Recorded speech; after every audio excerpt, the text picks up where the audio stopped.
Congratulations to Vanderbilt. They played a great game. They played better than us. The fans did a great job.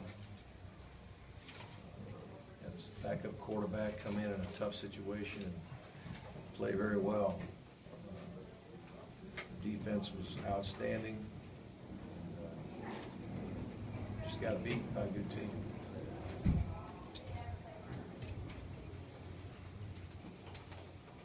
Coach, once again, special teams, or I guess if you look at any of this, the undoing, the 3 special teams breakdowns, that's everybody's going to be pointing at. Can you explain any reason why special teams seem to be the weakness that's getting you beat right now? I'm not going to say that. I'm going to say that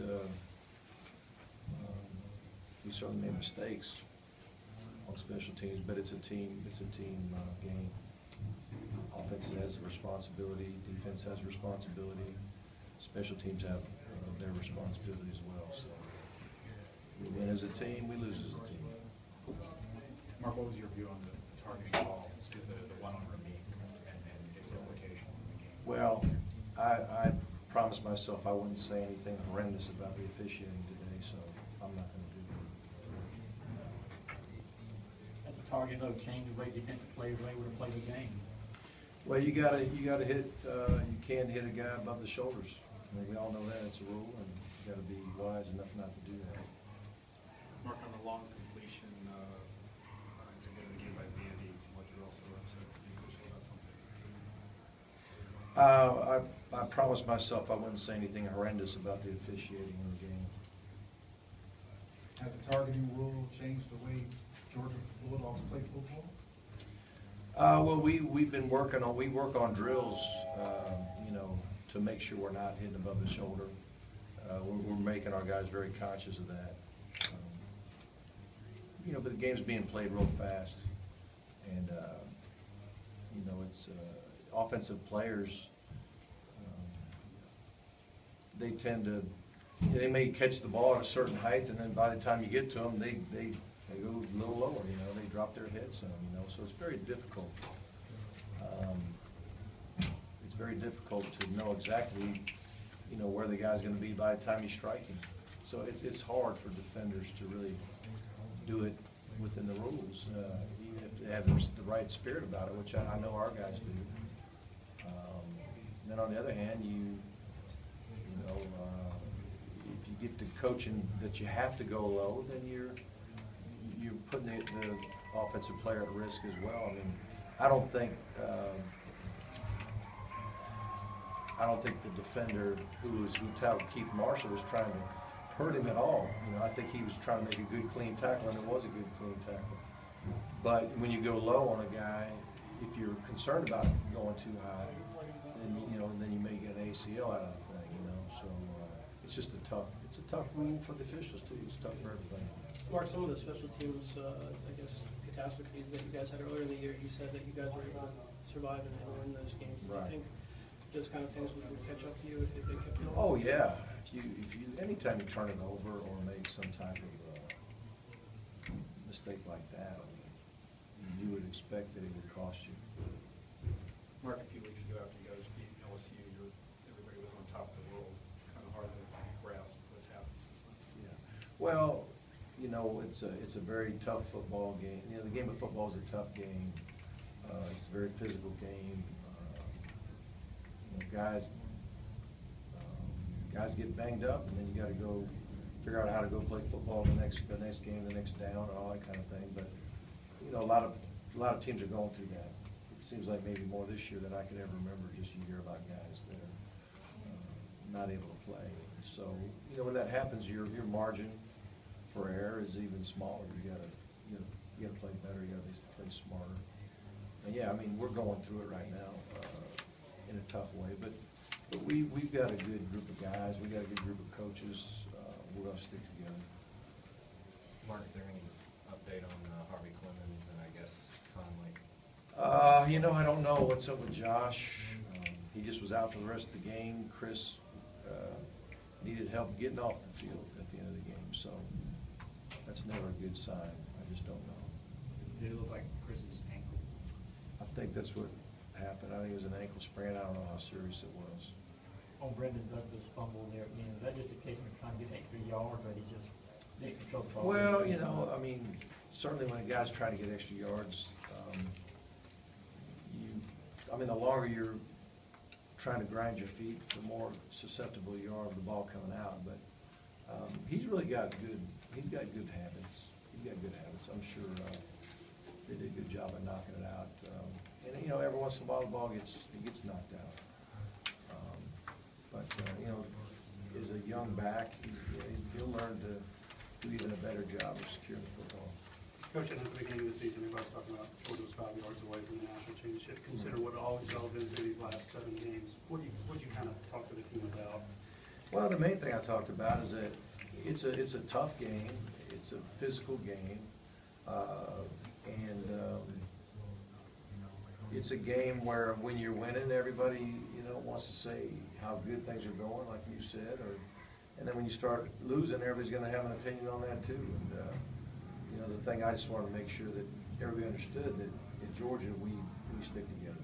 We stick together as coaches, coach to player, player to coach, coach to coach, player to player. We're going to stay together, and we're going to. We got to do what we got to do as far as correcting and all that kind of thing. I mean, that's part of football. It's critiquing what happened and trying to make the best decisions we can make to get better. But I just said it hurts. It hurts everybody. But when it comes to talking to the media and things of that nature, you got to give credit where credit's due. The job Vanderbilt did today, and the sun's going to come out tomorrow, and we'll reassess everything, and we'll correct whatever we got to correct. But the main thing is we're going to stay together. What were some of the second half issues offensively in terms of getting first? You know what? I can't really say for sure, other than looked like there's a lot of bang plays. They played good zone coverage, and when we were putting the ball on our receivers, they did a nice job of hitting us as the ball was coming. They defended well. We didn't have a sack, but we didn't give up a sack as far as what I see statistically. But there were times they put some pressure on us and forced the ball to come out. But I'll probably have to look at the film to really know for sure on what. Did you guys come in? It looked like there were a lot of rush attempts. Did you guys come in feeling like you could run the football, and Vanderbilt did a better job of running that than you thought? We have to. We think we have to have a lot of balance to really have success. We don't feel like we can just chunk the ball every down. And really, the situation we're in right now, you kind of got to look at who's healthy, and you got to get your personnel groupings.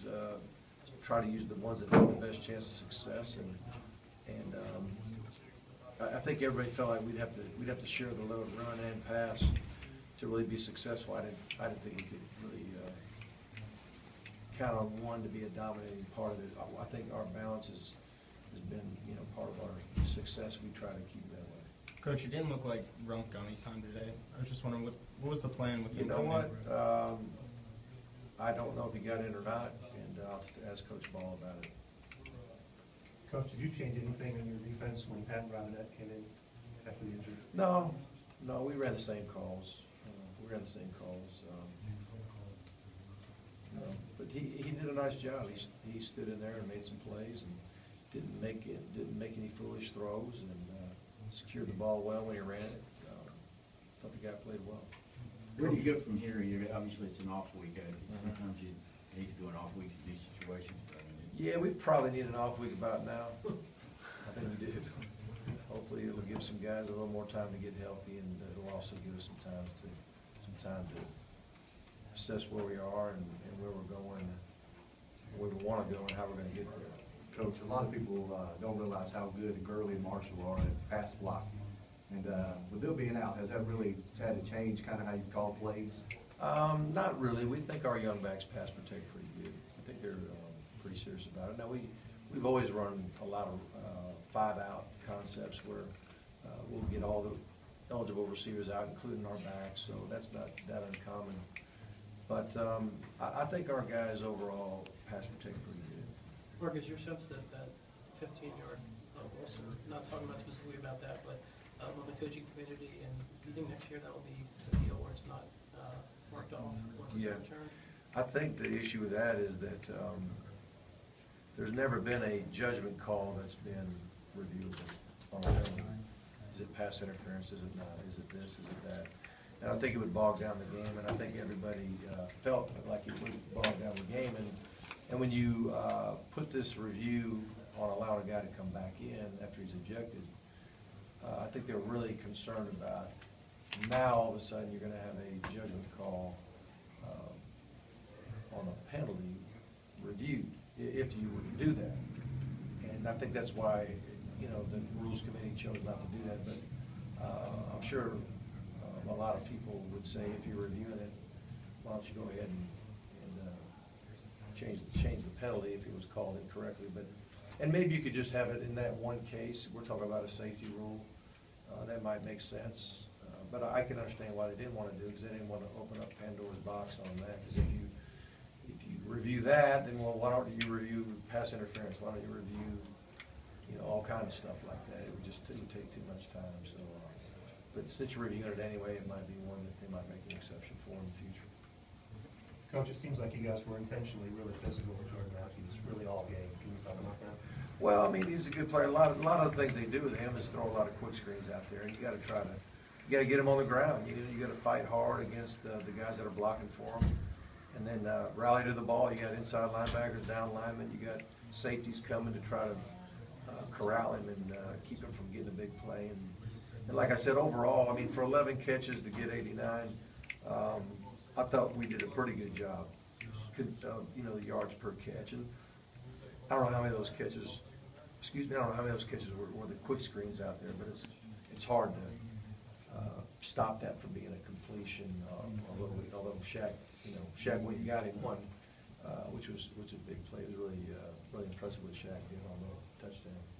Can you talk about that play where there was a pick six?